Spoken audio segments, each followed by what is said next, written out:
네, 안녕하십니까? 네, 반갑습니다. 우리 이렇게 금요 예배도 이렇게 대면으로 드리니까 훨씬 마음도 좋고 또 긴장도 더 되는 것 같습니다. 카메라만 보고 했었는데 여기 또 이렇게 앞에 앉아 계시니까 되게 더 긴장이 되네요. 우리 한 주일 동안도 평안하셨습니까? 네. 우리 온라인으로 혹시 시청하시는 우리 성도님들도 한 주일 동안 평안하셨나요? 네, 그러셨다고. 네, 그러시는 것 같습니다. 오늘 여러분과 함께 종 이야기라는 말씀의 제목으로 함께 은혜를 나누고자 합니다. 우리 말씀을 나누기 전에 제가 퀴즈 하나 내보도록 하겠습니다. 제가 설명하는 다음 설명에 해당되는 성경에 기록된 책은 어떤 책일까요? 라는 질문인데요. 아마 처음에 딱 들으시자마자 아마 생각이 나실 것 같은데요.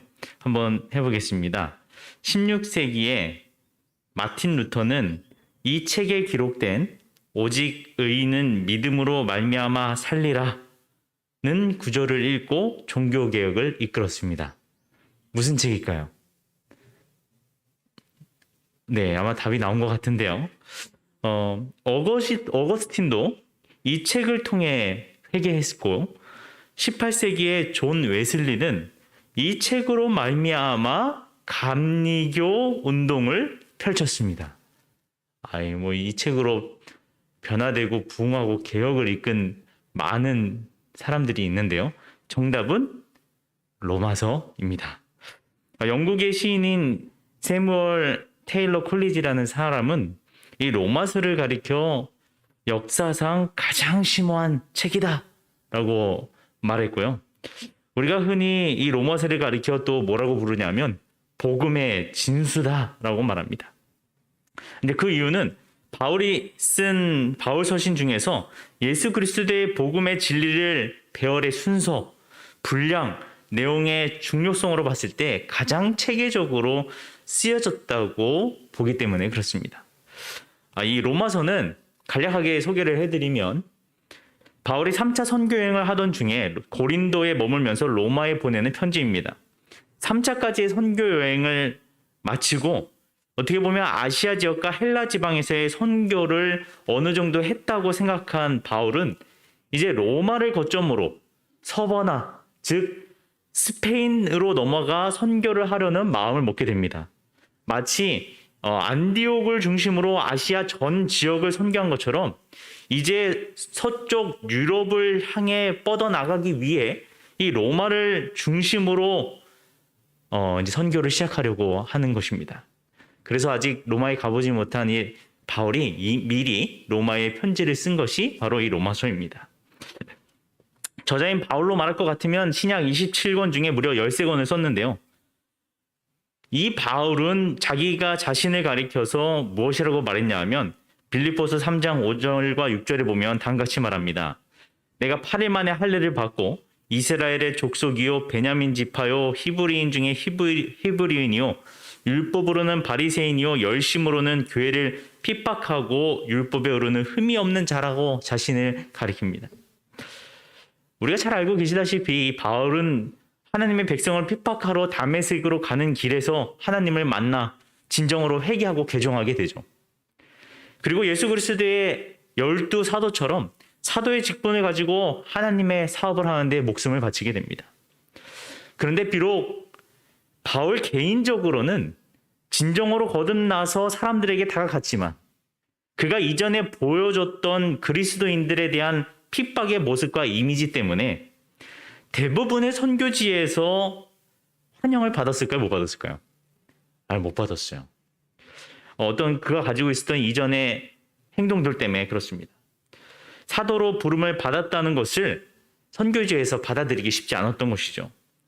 그래서 바울이 쓴 편지서들을 저희들이 읽어보면요. 제일 처음 인사말이 있는데 그 인사말에 공통적으로 무엇을 기록하고 있냐 하면 자기 자신이 진정으로 예수 그리스도의 뜻으로 말미암아 내가 사도가 되었다 라는 것을 밝히고 싶어 해요. 믿어달라. 나도 예수 그리스도의 사도다라고 얘기합니다. 한번 봐볼까요? 고린도전서 1장 1절에 보면 시작하면서 이렇게 얘기해요. 하나님의 뜻을 따라 그리스도 예수의 무엇으로요? 사도로, 나도 사도야. 사도로 부르심을 받은 바울. 자기 자신을 이렇게 변증하는 것입니다. 에베소서 1장 1절도 이렇게 얘기합니다. 시작하면서 하나님의 뜻으로 말미암아 그리스도 예수의 뭐된? 사도된. 갈라디아서도 마찬가지예요. 사람들에게서 난 것도 아니고 그리스도를 살리신 하나님 아버지로 말미암아 사도된. 이처럼 바울은 매 어떻게 보면 편지서를 쓰면서 자기 자신이 진정으로 거듭나고 하나님으로 인정받은 사도라는 것을 기록하고 있어요.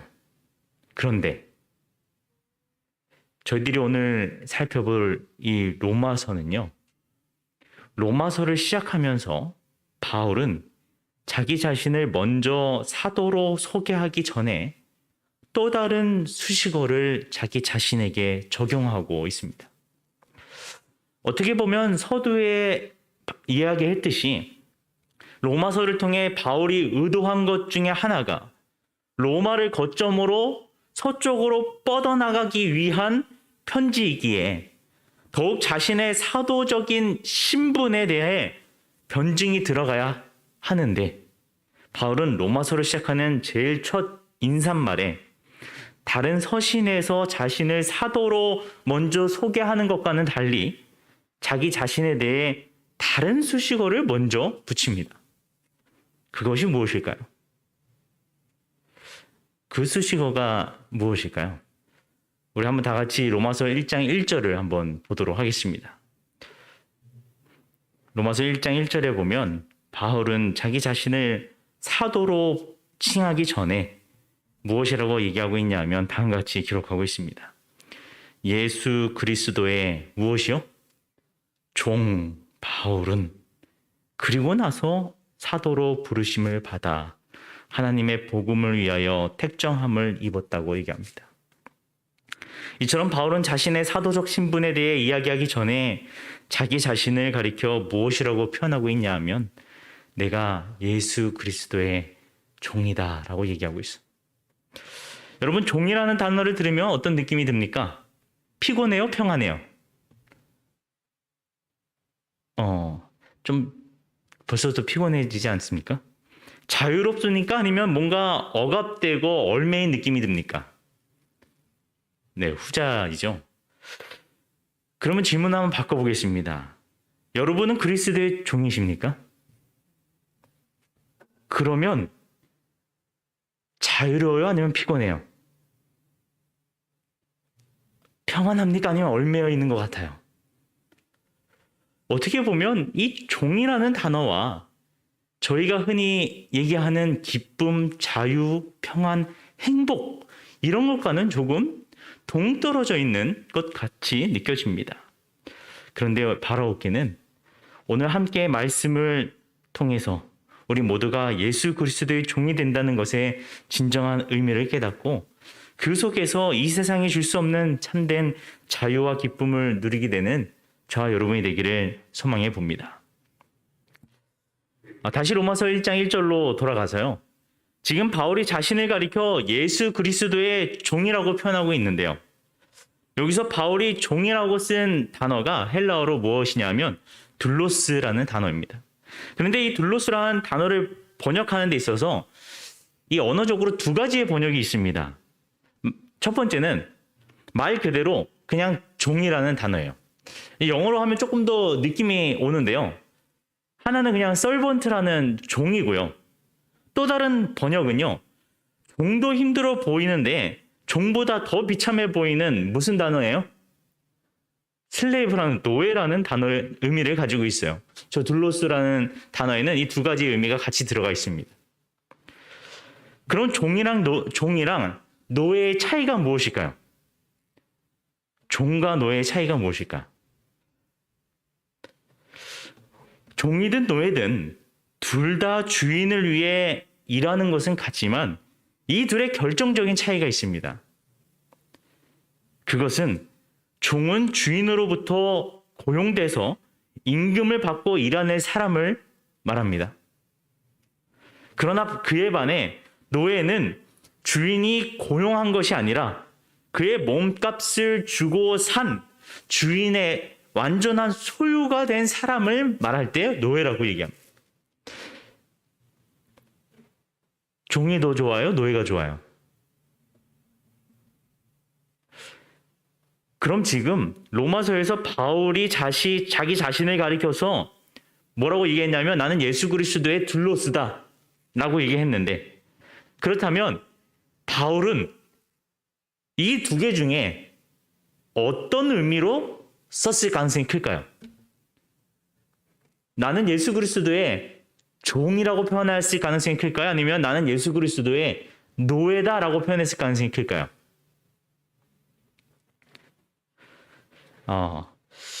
우리가 보는 성경은요, 이 둘로스라는 단어를 단지 종으로 번역했지만 이 언어학자들은 이 둘로스라는 단어가 그냥 종보다는 어디에 더 가깝다고 보고 있냐면 바울이 노예라는 표현에 더 가깝게 썼을 것이라고 보고 있습니다. 만약 여러분은 종과 노예의 신분 중에서 하나를 선택해야 한다면 어느 쪽을 선택하시겠습니까? 그나마 좀 더 종이 좋아 보이는데, 사실 신분만 두고 생각한다면 노예보다는 그나마 종이 더 자유롭게 느껴집니다. 그런데 지금 바울은 오히려 자기 자신을 가리켜 종도 모자라 노예라고 말하고 있는 것입니다. 왜 그럴까?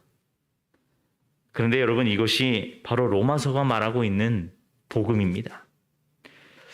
어떻게 억압과 압제 그리고 얼매임의 대명사인 노예가 복음이 될 수 있을까?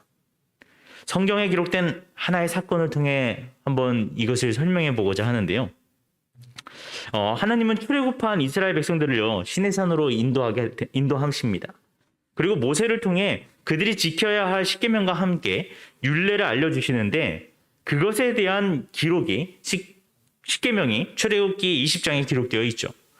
그리고 십계명에 대한 기록이 맞춰지고 바로 이어서 출애굽기 21장에 보면요, 그들이 지켜야 할 율례에 대해서 말씀하시는데, 그 율례에 대한 첫 번째 법이 무슨 법이냐면 종에 관한 법이에요.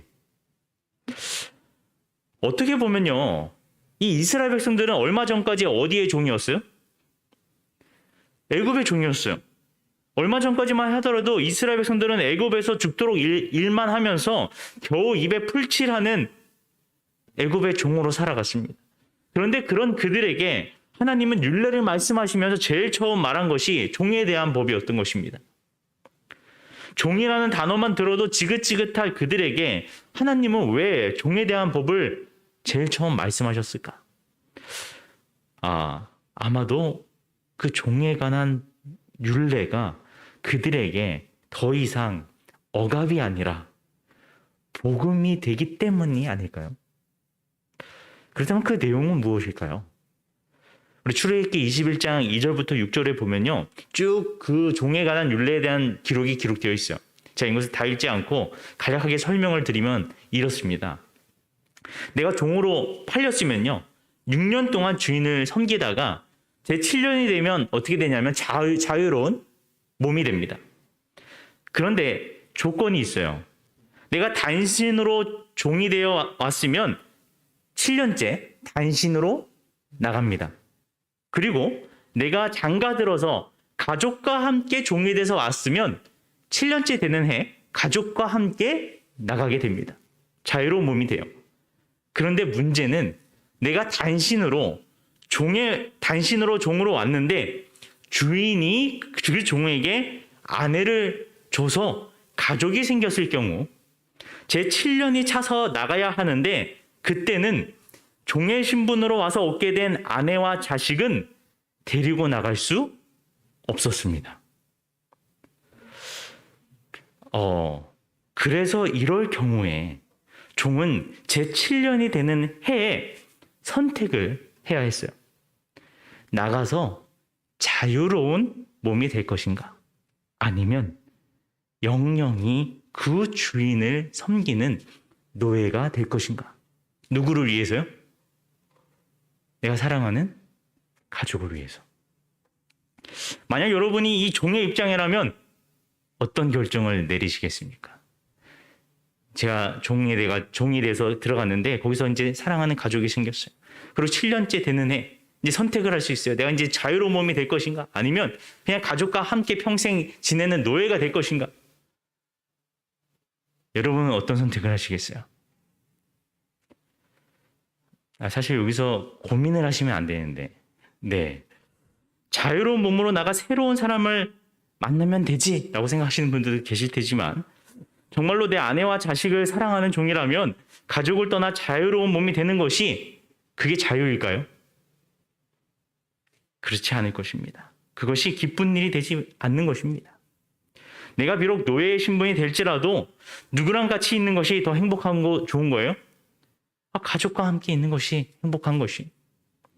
그래서 이런 종은 해야 되는 것이 하나 있었는데, 그 종은 주인이 재판장에게 데려가서 문이나 문설주에 귀를 대고 송곳으로 뚫었습니다. 그러므로 그 종의 귀에 뚫린 구멍은 노예라는 의미와 함께 가족을 향한 사랑의 표징이 된 것입니다. 아마도 그의 아내와 자녀는 남편과 아버지의 귀에 뚫린 구멍을 볼 때마다 그가 얼마나 자신을 사랑했는지를 느끼게 될 것입니다.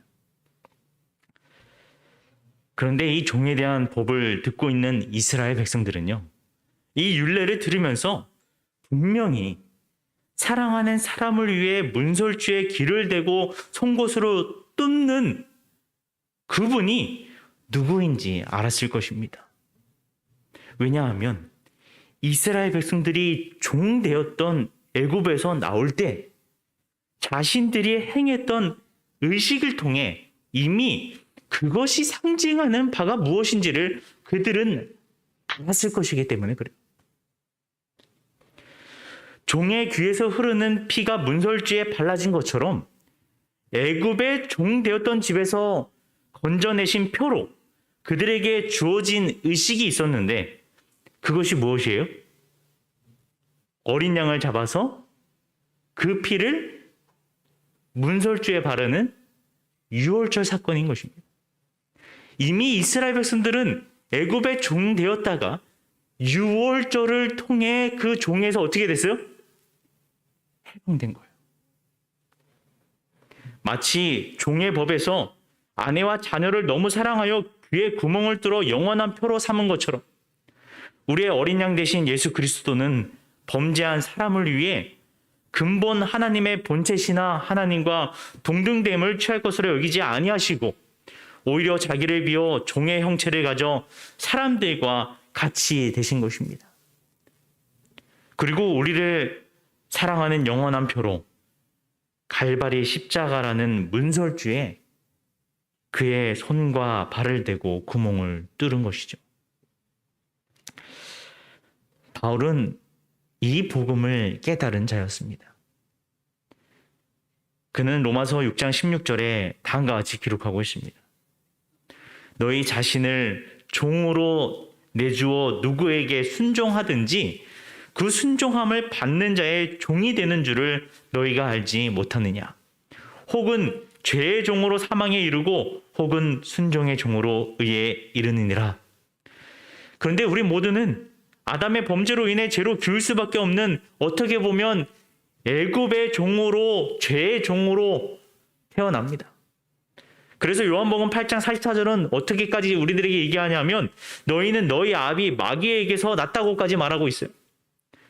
이런 죄의 종된 우리를 위해서 다시 값을 주고 사려고 저 하늘 상하 궁전을 버리고 이 땅에 종의 형체로 오셔서 문설주인 십자가에 귀를 뚫으신 분이 바로 누구세요?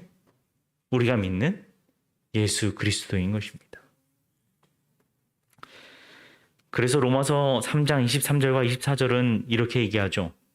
모든 사람이 죄를 범하였음에, 다시 말하면 죄의 종이었는데 그래서 하나님의 영광에 이르지 못하더니 그리스도 예수 안에 있는 속량으로 말미암아 하나님의 은혜로 값없이 의롭다 하심을 얻은 자 되었느니라.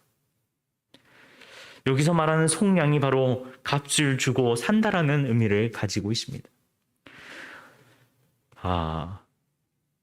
우리는 이 세상에서 마치 내가 주인인 것처럼 살아갑니다. 힘 있고 돈 있으면 더 그런 것 같아요. 내가 하고 싶은 것, 내가 먹고 싶은 것, 내가 원하는 것을 하니 내 삶의 주인이 마치 내 자신인 것처럼 느껴집니다. 그런데 우리는 언젠가 죽을 수밖에 없는, 어쩔 수 없는 죄의 종인 것이죠. 그런 나를 자신의 피값을 지불하고 자신의 노예로 사신 주인이 있는데 그분이 바로 누구세요? 예수 그리스도인 것입니다. 우리가 노예가 되어도 바울이 내가 노예야 라고 당당히 말할 수 있는 이유는 그 속에 자유가 있고 그 속에 기쁨이 있고 그 속에 평안이 있는 이유는 무엇임에도 불구하고, 노예임에도 불구하고 그 이유는 나를 속량하신 나의 주인이 바로 예수 그리스도이기 때문에 그렇습니다. 로마서 6장 22절은 우리들에게 다음과 같이 말합니다. 우리 같이 한번 읽어볼까요? 로마서 6장 22절 시작. 그러나 이제는 너희가 죄로부터 해방되고 하나님께 무엇이 되어? 종이 되어 거룩함에 이르는 열매를 맺었으니 그 마지막은 무엇이래요? 영생이라. 바울은 이것을 깨달았어요. 그래서 바울은 제일 처음 무엇이라고 표현한 거예요? 내가 예수 그리스도의 종이다. 그게 너무 좋은 거예요.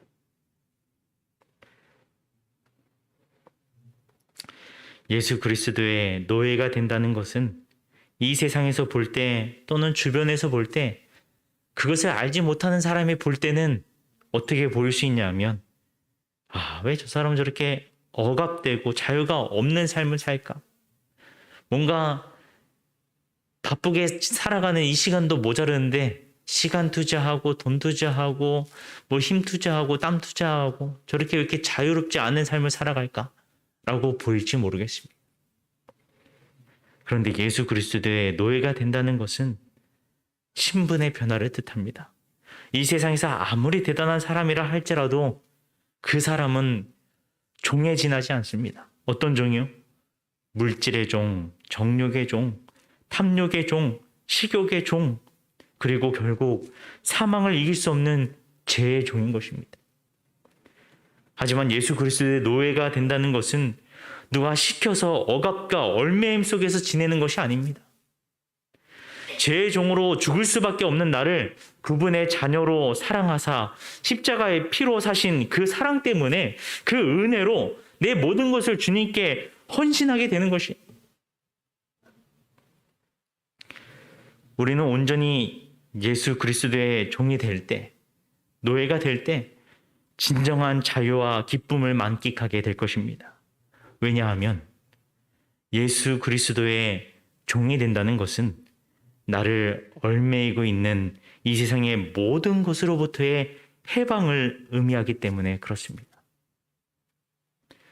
방금 얘기했던 물질에서의 해방, 정욕에서의 해방, 탐욕에서의 해방, 그리고 결국 나를 죽음으로 이끄는 죄에서의 해방을 의미하기 때문에 그렇습니다. 원어웃기는 이 안식일 우리 모두가 바울처럼 예수 그리스도의 종이 되어 이 세상에 줄 수 없는 죄로부터의 참된 자유와 평안을 누리는 기쁨의 안식일 되기를 소망하면서 오늘 말씀을 드리도록 하겠습니다. 같이 기도하겠습니다. 하늘에 계신 우리 아버지 하나님, 이 세상에서 저희들은 여러 가지 주인을 섬기며 살아가고 있는지 모르겠습니다. 저희들을 피의 값으로 사신 예수 그리스도를 오직 나의 삶의 주인으로 모시고 예수 그리스도의 종으로서 살아가는 저희들 될 수 있도록 인도하여 주시옵소서. 저희들에게 자유를 허락하여 주신 하나님, 이 안식일 그 자유를 만끽하고 저희들에게 주신 평안과 이 세상에 줄 수 없는 기쁨을 누릴 수 있는 안식일 될 수 있도록 인도하여 주시옵기를 사랑이신 예수 그리스도의 이름으로 간절히 기도드립니다. 아멘.